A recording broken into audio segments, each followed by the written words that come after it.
بسم اللہ الرحمن الرحیم۔ فلائی نیوز کے تمام دیکھنے اور سننے والوں کو خوش آمدید۔ اگر آپ ہمارے چینل پر نئے ہیں تو سب سے پہلے چینل کو سبسکرائب کر دیں اور بیل آئیکن کو پریس کر دیں اور ہماری ویڈیو کو پورا دیکھیں تاکہ دنیا کی معلومات سے آپ باخبر رہ سکیں۔ آئے بڑھتے ہیں خبروں کی جانب۔ مینار پاکستان لاہور میں Pakistan Tehreek Insaf P T I کے جلسے کی تیاریاں جاری ہیں، جبکہ پنجاب حکومت نے تھریٹ الرٹ جاری کر دیا۔ پنجاب حکومت کی جانب سے جاری تھریٹ الرٹ میں کہا گیا ہے کہ دہشت گرد دھماکہ خیز مواد کے ساتھ لاہور پہنچ چکا ہے، جو سیاسی جلسے یا جلوسوں کی سیکورٹی پر تعینات قانون نافذ کرنے والے اداروں کے اہلکاروں کو نشانہ بنا سکتے ہیں۔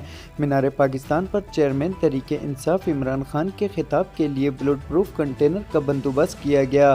اپنے ایک بیان میں نگران وزیر اطلاعات پنجاب عامر میر نے کہا کہ رکاوٹیں کھڑی کر کے لوگوں کو جلسے میں جانے سے نہیں روکا گیا، بلکہ قانون نافذ کرنے والے اداروں کی جانب سے شہریوں کو تحفظ دینے کے لیے چیکنگ کی جا رہی ہے۔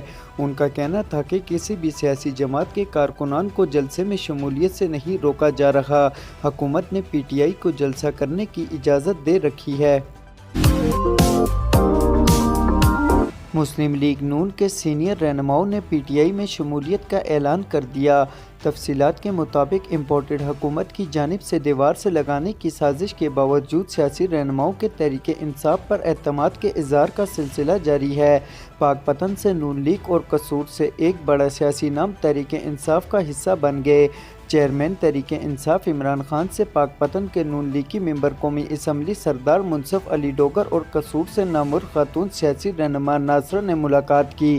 ملاقات میں سردار منصف علی ڈوگر اور ناصرہ نے عمران خان پر مکمل اعتماد کا اظہار کرتے ہوئے پاکستان تحریک انصاف میں باضابطہ شمولیت کا اعلان کر دیا۔ اس موقع پر دونوں رہنماؤں نے پارٹی چیئرمین عمران خان کی قیادت اور تحریک انصاف کے منشور پر مکمل اعتماد کا بھی اظہار کیا۔ امریکی صدر جو بائیڈن کا کہنا ہے کہ ایران کے ساتھ تنازع نہیں چاہتے۔ غیر ملکی خبر ایجنسی کی رپورٹ کے مطابق جو بائیڈن نے کہا کہ امریکہ اپنے شہریوں کے تحفظ کے لیے طاقت سے کام لینے کو تیار ہے۔ رپورٹ کے مطابق امریکی صدر کے حکم پر شام میں فضائی حملے کیے گئے تھے، جس میں ایران نواز جنگجوئے مارے گئے تھے۔ غیر ملکی میڈیا کے مطابق امریکہ نے ایک ڈرون حملے میں امریکی شہری کی ہلاکت پر جوابی کارروائی کی۔ اسٹیٹ بینک آف پاکستان نے درآمدات کے لیے کیش مارجن کی پابندی واپس لے لی۔ اسٹیٹ بینک اعلامیے کے مطابق کیش مارجن کی پابندی ختم کرانے پر عمل درآمد 31 مارچ سے ہوگا۔ اسٹیٹ بینک نے کیش مارجن کی پابندی ختم کرنے کا نوٹیفیکیشن تمام بینکوں کو بھجوا دیا۔ کیش مارجن کے تحت درآمد کنندگان کو تمام رقم ایڈوانس جمع کرانا پڑتی تھی۔ لاہور پی ٹی آئی رہنما اسد عمر نے گرفتاری سے بچنے کے لیے عبوری ضمانت کرا لی۔ تحریک انصاف کے رہنما اسد عمر نے دہشت گردی ایکٹ کے تحت درج مقدمے میں عبوری ضمانت کرائی۔ انسداد دہشت گردی کی عدالت نے 1 لاکھ روپے کے ضمانتی مشغلوں کے عوض اسد عمر کی 28 مارچ تک ضمانت منظور کر لی۔ جماعت اسلامی کے امیر سراج الحق نے چیئرمین تحریک انصاف عمران خان کو جماعت اسلامی کے ہیڈ کوارٹر منصورہ میں قیام کی دعوت دے دی۔ سراج الحق نے کہا کہ عمران خان یا جس بھی سیاستدان کو جان کا خطرہ ہے وہ منصورہ آ جائے۔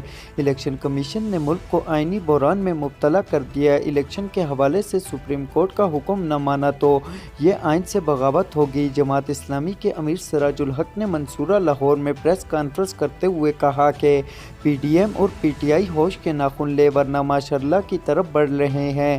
قومی اسمبلی سندھ اور بلوچستان اسمبلیاں توڑ کر ایک ہی دن انتخابات کرائے جائیں۔ انہوں نے کہا کہ مینار پاکستان پر عمران خان کے جلسے کی راہ میں رکاوٹیں کھڑی نہ کی جائیں۔